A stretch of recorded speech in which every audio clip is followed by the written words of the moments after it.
Welcome everybody.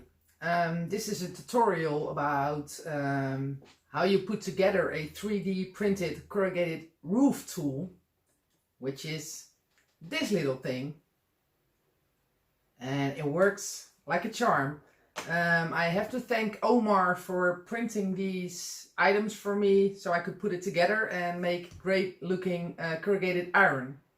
In the video I'm also going to show you how I weather it and use it as a rooftop. So let's get started and you guys can see how it works.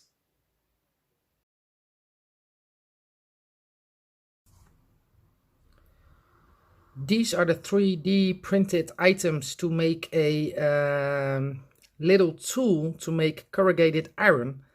As you can see, they're obviously printed in separate items. I tried to fit it, but it doesn't fit perfectly just yet. So what I'm gonna do next is I'm gonna sand down this piece, and this piece a little bit, and then hopefully everything will fit, and I'll be with you guys to show you how it works.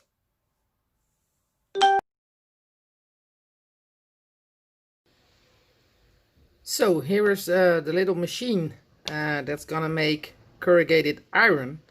I have to say this side fitted perfectly, not really, just sanded down a little, but these two over here, they needed a lot of sanding down, but no worries, I've got it and it fits. So let's go and get a piece of iron and show you how it's done. So let's make a piece of iron into corrugated iron. You just hold that little machine here and you turn it like this, and then the two cylinders in the middle, as you can see, are moving against each other, which is gonna make the indentations. So you just get yourself a piece of iron, you know, doesn't have to be anything fancy, and you just place it in there. Just bend it a little bit so it stays. And what you do next is you just turn it around like this. As you can already see,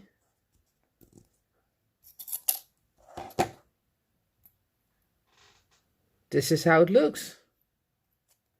I think not bad for 3D printed little item. I'm really happy with how this corrugated iron looks. I'm going to show you one other piece.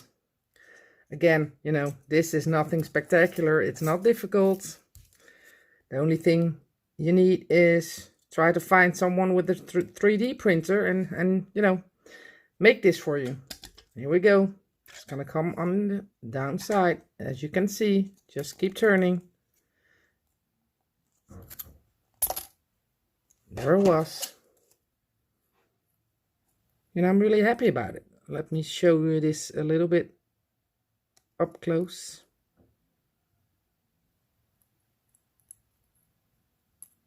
So this is how it looks.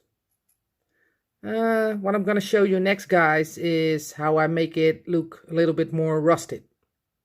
So here we go.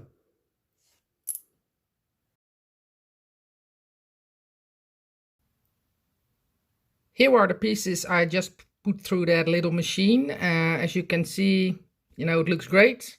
I'm gonna cover them with the Surface Primer 73.605 German Red Brown.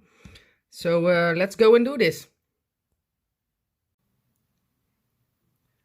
The Surface Primer is dry, and what I did next was stipple some light and dark paint on it with a little sponge. And what I'm gonna do next is I'm gonna airbrush some aluminum airbrush paint from Vallejo over it to cover it. That's gonna be 71.062. And I'll be back with you when that's done. These are the pieces of corrugated iron I just painted silver with the aluminum paint. This is the original one, did nothing to it, and as you can see, it doesn't make a lot of difference. But when I want to make these roof tiles corrugated roof tiles a little bit more older in appearance, we need to do something else. And that's what we're going to do right now. So let's go.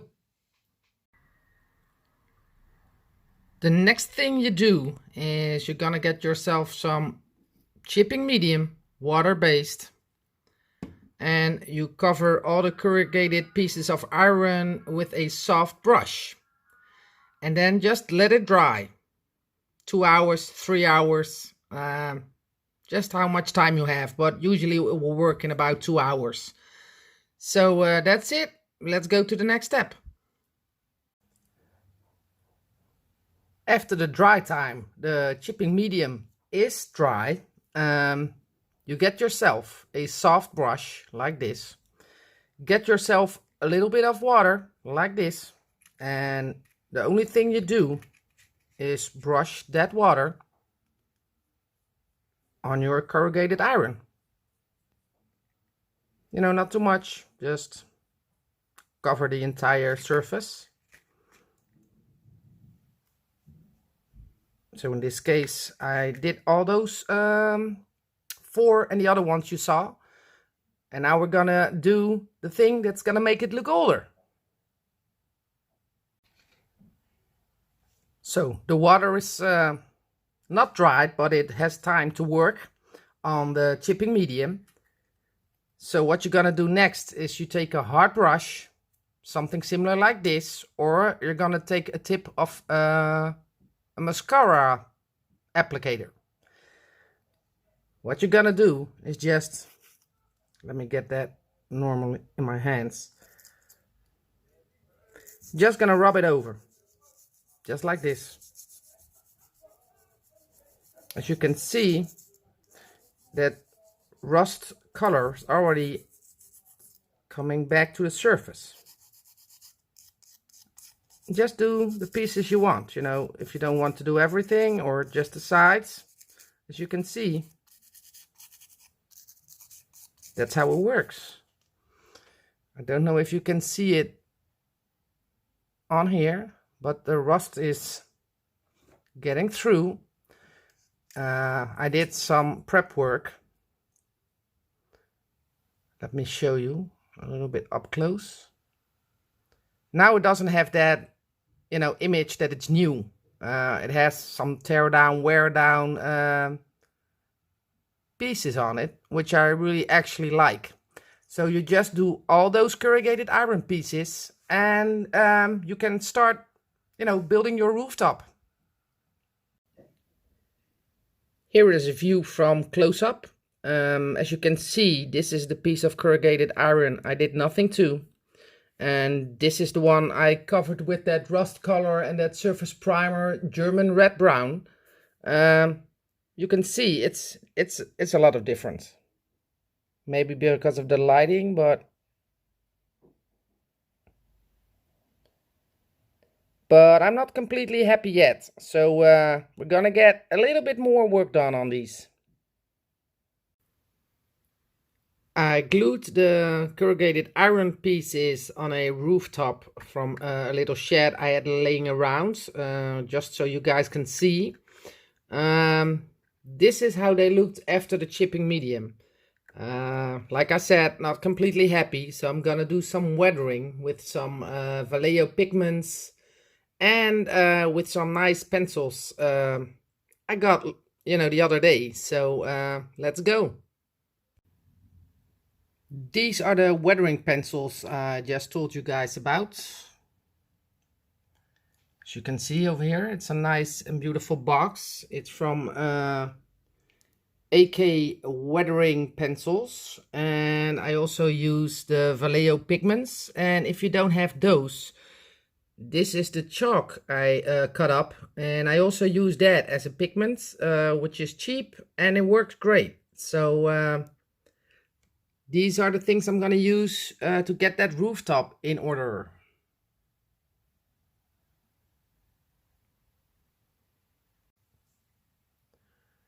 The first thing I'm gonna do is use the weathering pencil Earth Brown.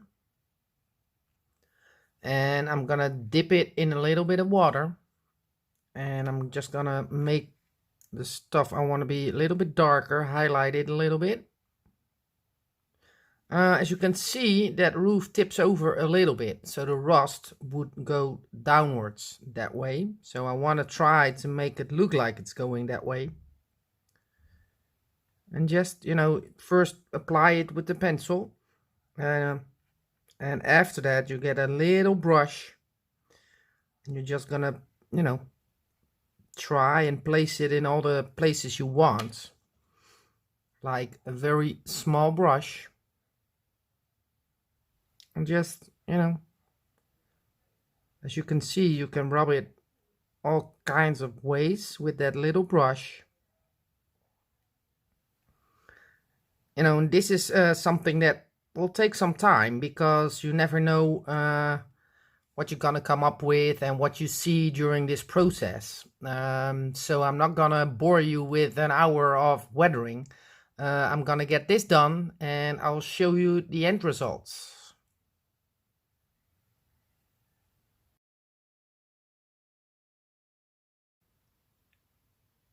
This is how I weathered the corrugated iron.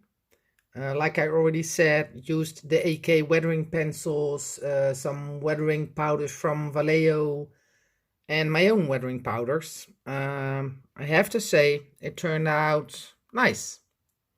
This is the way I make my corrugated iron and do the weathering. And yeah, I can still use some work. Learning in the process. I've not been doing this for a very long time with the weathering, so hopefully getting better each time I try.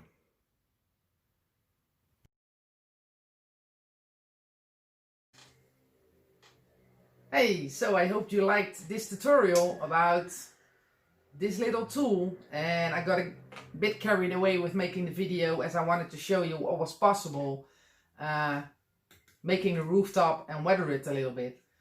What I also want to tell you guys is you can buy corrugated sheets of iron that looks like this. I don't know if you can see it, but it has already corrugated lines in it. But these things, for two you pay 10 euros, which is crazy. You know, just don't do it. These are the pieces of aluminum foil you saw me use in this video. You have for about 5 euros 2 sheets like this. But if you go out and find yourself some aluminum, you know, they're serving trays, I think that's how they call it. You have about 5 or 6 for 1 euro. Just cut it out what you need, and you can also get that through that little tool. So I hope you enjoyed it again. And if you have any questions about this 3D printed corrugated roof maker, well, corrugated iron, and you can use it, you know, the pieces you make you can use for anything. You don't actually really have to use it on a rooftop, but for me that was what I needed it for. If you have any questions about it, just let me know below the video and I'll get back to you as soon as possible. Stay tuned, there's gonna be a next video soon. I hope you enjoyed this one. See you later, guys. Thanks for watching.